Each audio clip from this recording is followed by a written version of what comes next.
கொஞ்சம் இருங்கப்பா. சும்மா ஆளாலும் கசகசன்னு பேசிட்டீங்களே. சாட்சி சொல்றது என்ன சொந்தக்கடை வியாபாரம் நினைச்சீங்களா? இதெல்லாம் மென்டல் ஒர்க். ஒரு கேஸ் அட்டன் பண்றதுன்னா என்ன புள்ளி வராங்கிறது, என்ன டீடைல்ஸ் இதெல்லாம் கரெக்டா தெரிஞ்சுக்க வேண்டாமா? சும்மா கசகசன்னு ஆளாளுக்கு பேசிட்டு எங்க லைனா ஒவ்வொருத்தர் என்ன கேஸ்னு சொல்லுங்க. உங்க கேஸ் என்னப்பா? என் பொண்டாட்டி ஒரு பொண்ணோட காதை கட்டிட்டா. அது அவ கடிக்கல, எங்க வீட்டு நாய் தான் கட்டிதுன்னு சாட்சி சொல்லணும். என்னையோ காலங்காத்தால இந்த மாதிரி பொம்பளை கேஸா கொடுக்குறிய? முதல் கேஸ் கொஞ்சம் மூளை உபயோகப்படுத்துற மாதிரி நல்ல கேஸா கொடுக்கறது இல்லையா? என்னையா போ. நீ என்ன கேஸ்பா? அண்ணே, எங்க குடும்பத்துல பங்காளி தகராறுல ஒரு கொலை நடந்து போச்சு. அந்த கொலை நடந்தப்போ தம்பி, நம்ம சட்டத்தோட தர்மம் என்னன்னு தெரியுமா? 1000 குற்றவாளிகள் தப்பிச்சுக்கலாம், ஆனா ஒரு அப்பாவி கூட மாட்டிக்கூடாது. ஒருவேளை நான் ஏதாவது பொய்சா சொல்லி அதுல எந்த அப்பாவியாவது மாட்டிட்டு ஜெயிலுக்கு போனான்னா அது எவ்வளவு பெரிய பாவம். அதனால கொலை கேஸுக்கெல்லாம் நான் பொய்சா சொல்ல மாட்டேன். வேற ஆளை பாருங்க. உங்க கேஸ் என்ன சொல்லுங்க சார். நான் ஒரு ஆளுக்கு கடன் கொடுத்திருந்தேன். அதை திருப்பி கேட்டதுக்கு அந்த ஆள் செருப்பால் அடிச்சுட்டான்.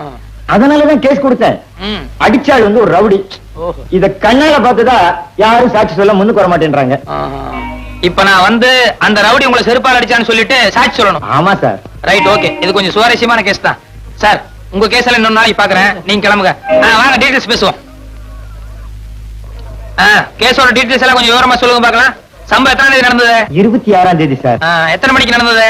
காலையில 11 மணிக்கு சார். எந்த இடத்துல? வடபழனி பஸ் ஸ்டாண்ட்ல சார். சம்பவம் நடந்த அன்னைக்கு உங்களை அடிச்சானே ரவுடி, அவன் என்ன கலர் ட்ரெஸ் போட்டிருந்தான்? கருப்பு சட்டை வெள்ளை பேண்ட் சார். நீங்க என்ன ட்ரெஸ் போட்டிருந்தீங்க? வெள்ளை சட்டை வெள்ளை வேஷ்டி சார். உங்களை அடிச்சானே அது சப்பல்ஸா இல்ல டயர்ஸ் இருப்பா? செப்பல் சார். சப்பல்ஸா? ஓகே, ஒரு 100 ரூபாய் எடுங்க. Case முடிச்சுட்டீங்க sir. யோ, நான் அட்டன் பண்ணாலே ஜெயிச்ச மாதிரி தான். காசு எடு. தயங்காம அடியா.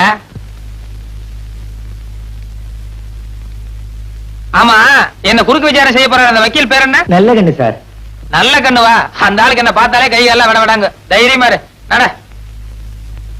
வைரவன் வைரவன் வைரவன். ஐயோ, கேஸோட எல்லா டீடைல்ஸும் கேட்டோம், ஆனா அடிச்ச செருப்போட கலர் கேட்க மறந்துட்டோமே. ஒருவேளை வக்கீல் குறுக்கு விசாரணை அதை கேட்டானா? சரி, சமாளிப்போம்.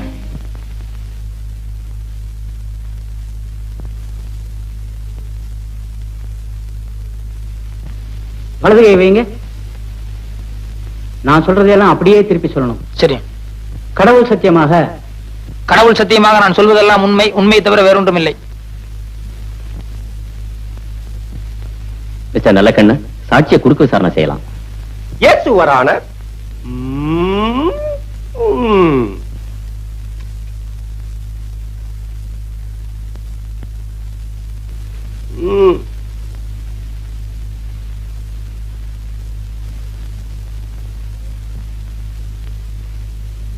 உமது பெயர் தானே பைரவன்? இல்ல சார். மயிலாட், இந்த வழக்கின் முக்கியமான சாட்சியே பைரவன் தான். ஆனால் இங்கு வந்திருப்பது வேறு நபர். இதிலிருந்தே தெரிகிறது இவர் செட்டப் செய்யப்பட்ட பொய் சாட்சி என்று. என் பேரு பைரவன் இல்ல, வைரவன். Order order. யோ, அறிவு இருக்கா முண்டம்? ஏங்க, ஒரு வேலை எடுத்தா பொறுப்பு பயபக்தி ஏதாவது இருக்கா? 30 வருஷமானாலும் நீ முன்னுக்கு வரவே முடியாதியா? அப்பப்ப பாயிண்ட்கள் எடுத்துக்கூடியா? தடுமாறல்ல. Yes, proceed. மிஸ்டர் வைரவன், உமது தொழில்? வெளியூர்ல இருந்து யாராவது மெட்ராஸ்க்கு வந்தாங்கன்னா அவங்களுக்கு மெட்ராஸ் எல்லாம் சுத்தி காட்டுறது. ஓ, யூ மீன் டூரிஸ்ட் கைட்? நம்ம தொழிலை விட இந்த தொழில் பெட்டர்ல? அடுத்த கேள்வி கேளுங்க. எமது கட்சிக்காரர் உமது கட்சிக்காரரை வெறுப்பால் அடிக்கும் போது நீ பார்த்தீரா? வெறுப்பால் இல்ல, செருப்பால். செருப்பால் அடிக்கும் போது நீர் பார்த்தீரா? பார்த்தேன். அடுத்த கேள்வி என்னையா? செருப்பால எந்த இடத்துல அடிச்சான்னு கேளுங்க. எந்த இடத்தில் அடித்தார்? கண்ணு காது மூக்குன்னு ஏகப்பட்ட இடத்துல அடிச்சிட்டாருங்க. நோ நோ, நான் அந்த இடத்தை கேட்கவில்லை. ரோட்டிலா, வீட்டிலா, காட்டிலா, தோப்பிலா, எந்த இடத்தில் அடித்தார்? பஸ் ஸ்டாண்ட்ல அடிச்சாருங்க. எந்த bus stand? Vadapalani bus stand. 13A போகுமே அதுவா? இல்ல சார், 12B போகும்போது அந்த பஸ் ஸ்டாண்டு. அறிவு கிட்ட முண்டம் ஆள மடக்கிறது மாதிரி ஒரு கேள்வி சொல்லியா? சம்பவம் நடந்தப்போ 2 கட்சிக்காரங்களும் எந்த கலர்ல டிரெஸ் போட்டிருந்தாங்கன்னு கேளுங்க. போங்க. Good good. மிஸ்டர் வைரவன், மாலையில் சம்பவம் நடந்த போது? சார், சம்பவம் காலையில தான் நடந்தது. குட். சும்மா ஒரு டெஸ்டுக்காக கேட்டேன். காலையில் சம்பவம் நடந்த போது எமது கட்சிக்காரர் என்ன கலர் டிரெஸ் போட்டிருந்தார்? வெள்ளை சட்டு வேஷ்டி. வெட்டியின் நிறம் என்ன? வேஷ்டினா வெள்ளை தானே சார்? உமது கட்சிக்காரர் என்ன கலர் ட்ரெஸ் போட்டிருந்தார்? கருப்பு சர்ட் வெள்ளை பேண்ட். கூலிங் கிளாஸ் போட்டிருந்தாரா பவர் கிளாஸா? ரெண்டுமே போட மாட்டார். வந்து போய் கேட்டு வாங்க. நீ எல்லாம் என் குமாஸ்தாவா இருக்க லாயக்கே இல்லையா? அவன் எதை கேட்டாலும் கரெக்டா சொல்லிடுறான். ஏதாவது ஒரு பாயிண்டா சொல்லியா? அடிச்ச செருப்பு என்ன கலர்னு கேளுங்க. ஆக மிஸ்டர் வைரவன், எமது கட்சிக்காரர் உமது கட்சிக்காரரை செருப்பால் அடிக்கும் போது நீ பார்த்திருக்கிறேன். ஆமாம். உண்மையாக, உண்மையாக, நிஜமாக, நிஜமாக, உறுதியாக, உறுதியாக, நிச்சயமாக, நிச்சயமாக, சத்தியமாக, சத்தியமாக. அப்படியான அடித்த செருப்பு நிறம் என்ன? அது சொல்லுங்க, அது சொல்லுங்க. வரல, சொல்லுங்க சீக்கிரம், அது சீக்கிரம். லேட் ஆகுது, கோத்தாரவர்களே லேட் ஆகுது. சீக்கிரம். அடித்ததை நேரில் பார்த்திருந்தால் அதன் கலர் தெரிந்திருக்கும் அல்லவா? சொல்லுங்க, சொல்லுங்க.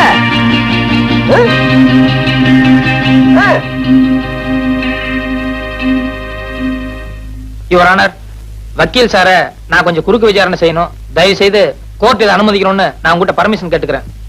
குறுக்கு விசாரணையா? என்னையா இது? கோர்ட்டுக்கே அவமானம். மயிலாட், சட்டம் தெரிந்த என்னை ஒரு சாதாரண சாட்சி குறுக்கு விசாரணை செய்வதா? எனும் கோத்தாரவர்கள் இதை ஒரு காலம் அனுமதிக்கவே கூடாது. இல்ல சார், இந்த கேஸுக்கு இந்த விசாரணைக்கும் நெருங்கிய சம்பந்தம் இருக்கு. அத விசாரணையோட முடிவுல நீங்களே தெரிஞ்சுக்குவீங்க. அதனால தயவு செய்து எனக்கு பர்மிஷன் கொடுக்கணும். பர்மிஷன் வேண்டாம். Thank you sir. வக்கீல் சார், கொஞ்சம் இந்த பக்கம் திரும்புங்க. அவர் வேண்டாம், அவரை போக சொல்லுங்க. இருந்துட்டு போட்டுவேன். சொன்னா கேளுங்க சார், அவர் சீட்டு போக சொல்லுங்க. அவரை 10-15 வருஷமா கூடவே இருக்கான். அதனால என்ன, ஒரு 10 நிமிஷம் பேச தப்பு இல்ல. நீங்க முதல்ல போங்க சார். அங்க குமார் சார், கொஞ்சம் இப்படி திரும்ப இல்லைங்க. கொஞ்ச நேரத்துக்கு பின்னால திரும்ப கூடாது. நான் கேட்கிற கேள்விக்கு மட்டும் பதில் சொல்லணும். என்ன நீதிபதி காலையில இருந்து எழுதிட்டு இருக்காரு, அவருடைய பேனா கலர் என்ன? திரும்ப கூடாது. என்ன பார்த்து பதில் சொல்லுங்க. அவர் பேனா என்ன கலர் சொல்லுங்க. பேனா என்ன கலர்? காலையில் நீங்க கோர்ட்டுக்கு வந்து 2 மணி நேரம் ஆச்சு. 2 நிமிஷத்துக்கு ஒரு தடவை ஜட்ஜை திரும்பி பாத்துருக்கீங்க. அப்படி இருந்து பேனா கலர் உங்களுக்கு தெரியாதா? கோர்ட்டுக்கு வந்தால் கேஸ்களிலும் பாயிண்ட்களிலும் தான் என்னுடைய கவனம் இருக்க வேண்டுமே தவிர பேனாவின் நிறத்தை பற்றி நான் கவனிக்க வேண்டிய அவசியம் இல்லை. கரெக்ட். கோர்ட்டுக்கு வந்த உங்களுக்கு கேஸ்ல மட்டும் தான் கவனம் இருக்கும். பேனாவை நீங்க கவனிச்சிருக்க முடியாது. அப்படி இருக்கும்போது பஸ் ஸ்டாண்ட்ல 2 பேர் செல்ஃப் அடிச்சு தகராறு பண்ணிட்டு இருந்தா அவங்கள விலக்கிட்டு பண்ண தவிர ஒரு பேப்பரும் பேனா எடுத்து வச்சு என்ன கலர் செல்ஃப் அடிச்சா நான் நோட் பண்ணுவேனா? That's all your honour.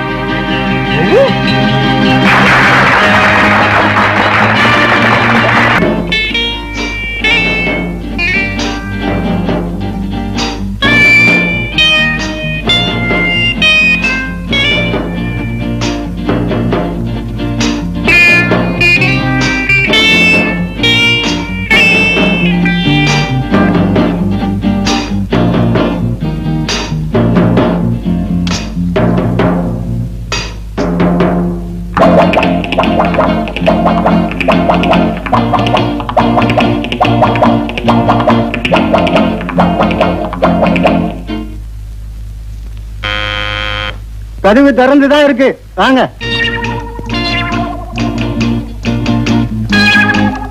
Good morning sir. Good morning. Good morning.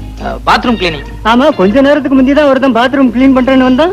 Sir, இது 5 ஸ்டார் ஹோட்டல். அதனால எவ்ரி half an hour அடிக்கடி நாங்க கிளீன் பண்ணுவோம். ஆமா, அப்ப வந்தவன் காக்கி சட்டை போட்டுக்கிட்டு தோட்டி மாதிரி இருந்தான். நீ என்னடானா கலர் சட்டை போட்டுக்கிட்டு மைனர் மாதிரி வந்து நிக்கிறியப்பா. சார், அவங்க எல்லாம் படிக்காதவங்க, அதான் காக்கி சட்டை போட்டுருந்தாங்க. நான் வந்து MA வரைக்கும் படிச்சிருக்கேன், அதான் கலர் சொக்கா எல்லாம் போட்டிருக்கேன். MA வரைக்கும் படிச்சவனா? அப்ப நீ நல்லா தான் கிளீன் பண்ணுவ. போ. கிளீன் பண்ணது கொஞ்சம் நேரம் ஆகும், ஒன்னும் நினைச்சுக்காதீங்க. நினைக்க மாட்டேன், சுத்தமா கிளீன் பண்ணு போ. நல்ல காலம் ஜோதிட வார இதழ், ஆசிரியர் புலியூர் பாலு.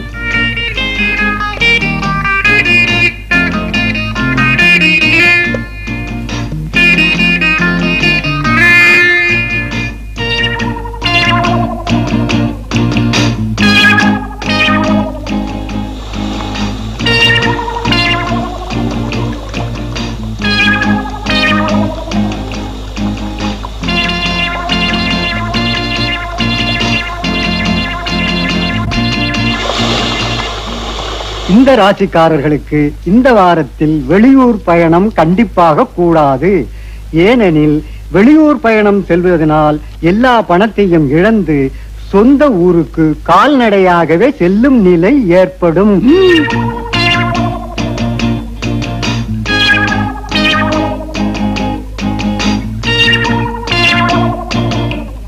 10ஆம் இடத்தை இப்ப சனியும் கேதுவும் சூரியனும் பார்க்கறதுனால நிறைய பண விரயம் ஏற்படும்.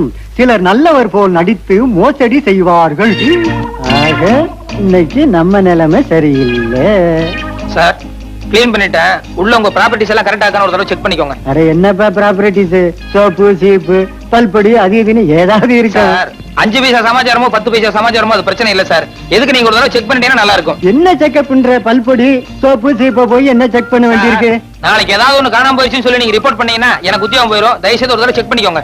என்னப்பா அதை விட மாட்டேன்ற? வாங்க சார் செக் பண்ணுங்க ப்ளீஸ். வாங்க. என்னைக்காவது திடீர்னு ஒரு நாளைக்கு நீங்க வருவீங்க, அப்புறம் கடைசியில் உத்தியோகம் போயிடுச்சுன்னா ரொம்ப ஆபத்தாயிரும்ல. நல்லா செக் பண்ணிக்கோங்க. நல்லா இருக்கா இது? ஏண்டா கதவை சாத்துற? டேய் கதவை சாத்தாதடா. டேய் கதவை தரடா. நான் அப்பதான் நினைச்சேன் உன் பாத்ரூம் கிளீன் பண்ற மாதிரி தெரியலையே. நான் நினைச்சதெல்லாம் சரியா போச்சு. Hello, this is from 209. Drinks என்ன மேடம் இருக்கு சாப்பிடுறதுக்கு? நோ ஹார்ட் ட்ரிங்க்ஸ் வேண்டாம். கூல் ட்ரிங்க்ஸ் என்ன இருக்கு? ஒண்ணு பண்ணுங்க, பாதாம் கீரல் ஒரு 2 அனுப்புங்க. ஒண்ணு இப்ப நான் சாப்பிட்டுக்கிறேன். இன்னொருத்தர் பாத்ரூம்ல குளிச்சிட்டு இருக்காரு, அப்புறமா வந்து அவர் சாப்பிட்டுக்காரு. Right, thank you madam. பீரோல மனுப்பரிசு வச்சிருக்க, அடிச்சிட்டு போடாதடா. டேய் கதவை தரடா.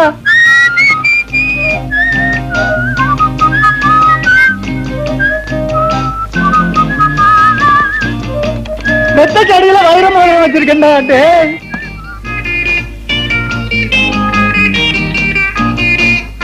கும்பிடுறேன், பசிக்கு ஏதாவது இருந்தா கொடுங்களேன். ஓ, கை காலெல்லாம் நல்லா தானே இருக்குது. பிச்சை எடுக்கிறியா? வெக்கமா இல்ல? எங்க நான் இடத்துல போய் திருடியா? அட நீ ஒண்ணு நேத்தான் ஜெயிலிருந்து வந்தா மறுபடியும் திருட சொல்றான். போயா தம்பி, எனக்கு 5-6 புள்ள குட்டிங்க. வீட்டுக்காருக்கு வேற உடம்பு சரியில்லை. அவரு வேற ஆஸ்பத்திரியில இருக்காரு. உங்க அக்காமா நினைச்சு எனக்கு உதவி செஞ்சீங்கன்னா நீங்க நல்லா இருப்பீங்க.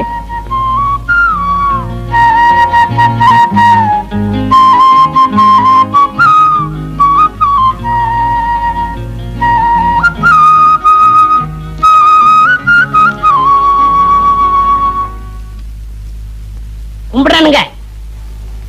ஊரு புளியம்பட்டி. என் பேர் பண்டாரம். சினிமாவில் ஆயிட்டு கொடுக்கலான்னு வந்தேன். ஒருத்தன் எம்ஜிஆர் தெரியும் சிவாஜி தெரியும்னு கூட்டிட்டு போய் கையில இருந்த பணத்தையும் காசையும் புடிங்கிட்டு விட்டான். இப்ப சாப்பிட்டு 3 நாள் ஆச்சு. கொஞ்சம் பணம் கொடுத்தா எங்க ஆட்சி டவுன பக்கம் வரும், கொடுத்து அனுப்புறேன். ஊர்ல அப்பனும் ஆத்தாளும் என்ன பண்றாங்க? உழவுதாங்க தொழில். கூட பிறந்தவங்க எத்தனை பேரு? 3 ஆம்பளைங்க 3 பொம்பளைங்க. அது நான் தாங்க மூத்தவன். ஏயா, ஏர் ஓட்டுற தொழில பார்க்காம சினிமாவுல என்ன ஆயிட்டு வேண்டி கிடக்கு? வீட்டுக்கு மூத்தவன்னு சொல்ற, கூட பிறந்த தங்கச்சிகளுக்கு கல்யாணம் பண்ணி வைக்கணுங்கிற பொறுப்பே இல்லையே. எல்லாம் தலை விதியா.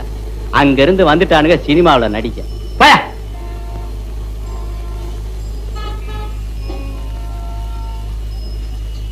கும்பிடுறனுங்க. நல்லாரு நல்லாரு. ஊர் புளியம்பட்டி. என் பேர் பண்டாரம். சினிமாவில் ஆயிட்டு கொடுக்கலாம்னு. என் சொந்த ஊர் வேப்பம்பட்டி. நானும் கேஸ் தான்.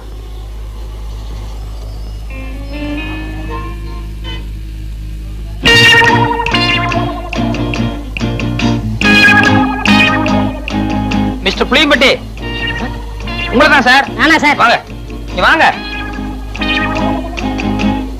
ஏய், சொந்த ஊரை விட்டுட்டு சினிமாவில் அடிக்கலாம்னு சொல்லி இப்படி எல்லாம் மெட்ராஸ் வந்திருக்கிய, இதெல்லாம் தப்பு இல்லையா? ரொம்ப தப்புனே. இந்த மெட்ராஸ்ல எல்லாரும் உனக்கு ஹெல்ப் பண்ணிடுவாங்க? யாரும் கிடைக்க மாட்டாங்கண்ணே. 1000ல ஒரு ஆள் தானே உங்களை போல கிடைப்பாங்க. சரி, உங்க ஊருக்கு எவ்வளவு சார்ஜ்? 30 ரூபா ஆகும்ண்ணே. வந்துட்டு வெறுங்கையோட எப்படி போறது? கூட ஒரு 20 ரூபா கொடுத்தா என் தம்பி தங்கச்சிக்கு ஏதாவது வாங்கிட்டு போவேன். அவங்களும் உங்க பேரை சொல்லட்டுமே. ஆமா, இப்படி அழுகு துணியோட போனீங்கன்னா ஊர்ல எல்லாரும் உன்னை கேவலமா பேச மாட்டாங்க? ரொம்ப கேவலமா பேசுவாங்கண்ணே. ஒரு புது துணி எடுத்து கொடுத்தா ரொம்ப விசேஷமா இருக்கும். அது சரி, எடுத்துக்கோ. ஆமா, நீ சாப்பிட்டியா? சாப்பிட்டு 3 நாள் ஆச்சுண்ணே. சரி, சாப்பிட்டு அதுக்கப்புறம் பூ துணி எடுத்துட்டு அப்புறமா ஊருக்கு போலாம். சைவமா அசைவமா? சைவம்னா பிடிக்காதுண்ணே, அசைவம்னா ரொம்ப பிடிக்கும். அதுல பிரியாணின்னா ஒரு புடி பண்ணேன். திருப்தியா பிரியாணி சாப்பிட்டே புறப்படும். வா.